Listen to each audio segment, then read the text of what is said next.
and it's about 8:30 in the morning on this bank holiday Monday, and it's absolutely gorgeous so far. It keeps coming over a bit cloudy and there's like darkness in the distance, but the sun is over there, it's coming out over the hills. All is good with the world. We'd have been out earlier, but Molly didn't want to get out of bed.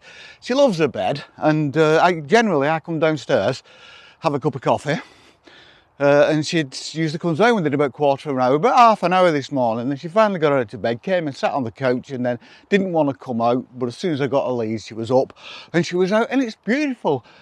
Come somewhere a little bit different this morning, and we're walking up a path. It's a well-metalled road. I don't know, it doesn't really lead to anywhere, but it's quite well-metalled, tarmacked.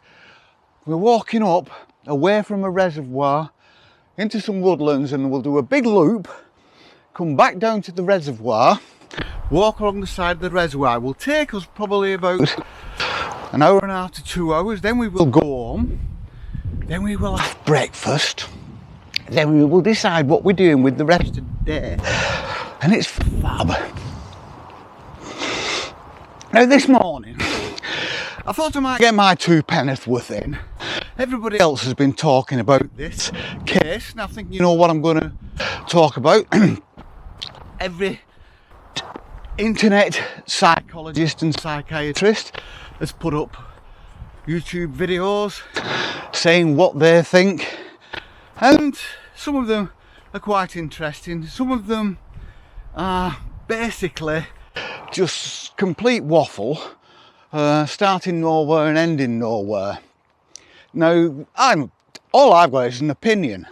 I'm nobody. I'm not trained. But one thing I am, I'm an ex-nurse and I'm an ex-Samaritan. And a couple of those, and I have a little bit of a personality trait that my mother calls my curse. Now, my mother calls this my curse. I cannot get angry. I cannot raise my voice. I cannot feel. I have to look for the goodness in everything and everyone, and it's not something I can do anything about. I find it very difficult to raise my voice, which is a frustration because it means you tend to bottle things up a little bit.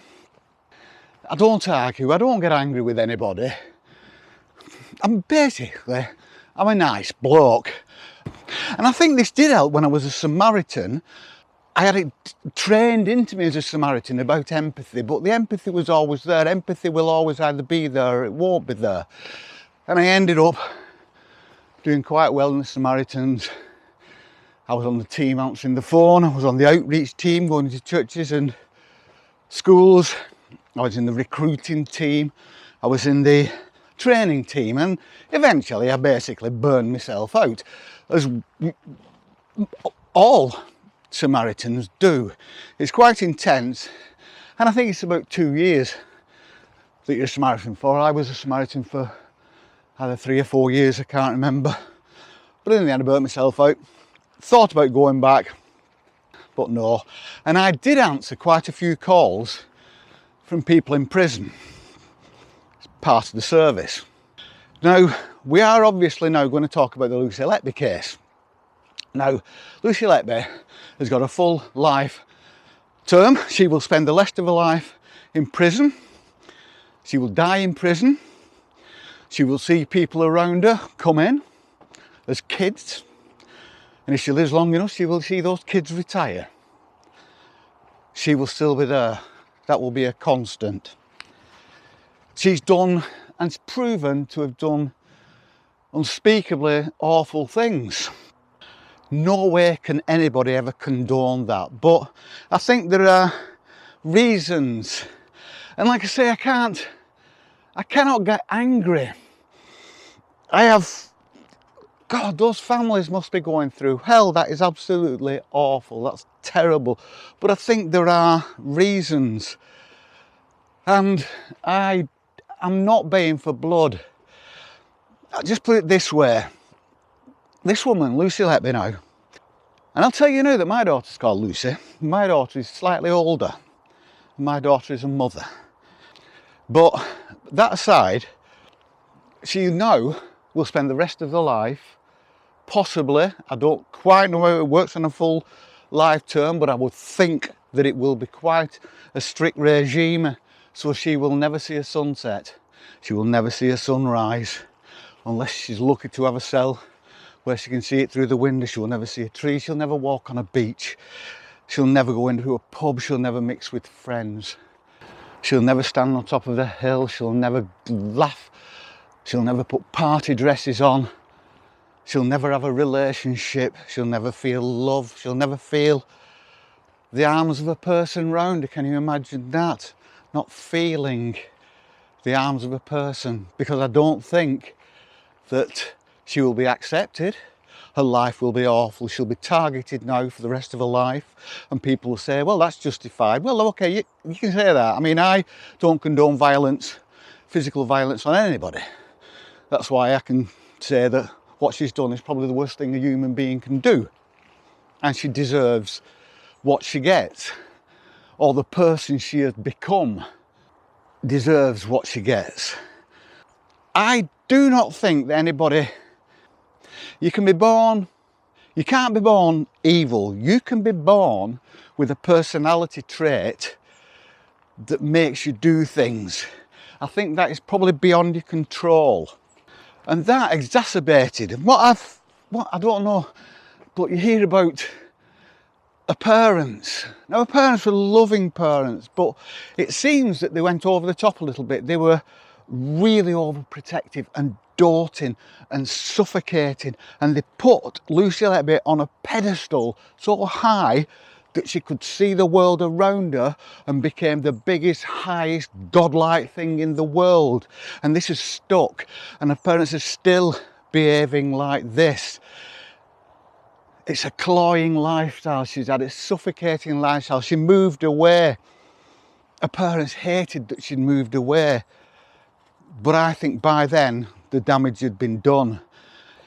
She has this God complex, and once she was away from her parents, Molly's barking at squirrels, once she was away from her parents, she became just another person. She became another cog in the wheel, and that didn't work, because she was always been up there above everybody else. She needed to get into that position again. It was a position of almost of power, of being able to hold power over everyone else, and that's what I think led to this.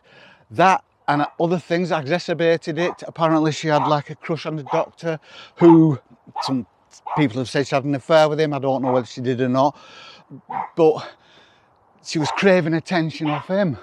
And I do think this desire to get attention from this other person did have some bearing on how she behaved. And once she'd done it, and she thought she'd got away with it, I suppose it became easier to do again. She was in a position where she was dealing with vulnerable infants who obviously couldn't resist, couldn't fight back. She had a complete lack of empathy, narcissistic tendencies, sadistic tendencies, in my opinion. God knows why. And I always think, I'm going to get loads of it. I always think, could things have been different if she hadn't gone into that career? If she stayed with her parents, or she stayed close to her parents, who were actually feeding this need for approbation, who were putting her on this pedestal. Once she lost that, then she needed to replicate it in some way, and this was the way she did it. And basically that's all I've got to say on the subject, really. Apart from, yeah, loads of people are coming from this from a standpoint of anger, and they just want blood, eye for an eye, which is absolutely fair enough and understandable. It's just that I don't look at it like that. I just think, okay, she's done an evil thing. She needs to be kept out of society, because the skills she has learned over those couple of years could put her in a position where she needs this feeling, this feeding, and if she don't get it, then she could lash out at anyone. So yeah, she needs taken away, and she needs keeping away. I think her life is going to be so incredibly miserable, so lonely. She's going to get the hell beaten out of her in prison. And like I say, she's never ever going to feel any of the feelings, the emotions, the happiness at Christmas, the happiness of seeing friends, have kids, going out, seeing the sunset, feeling the rain on her face, feeling the breeze, listening to the birds' song, listening to, well, just doing things at will, just doing things what you want, when you want, as long as it doesn't harm anyone else. So yeah, she's gone away. She will be forgotten about. She will live as long as she lives, could be another 50 years at least, and then she will die in prison. And that will be the end of that. It's just a shame that she could have done good instead of doing evil. Who knows why?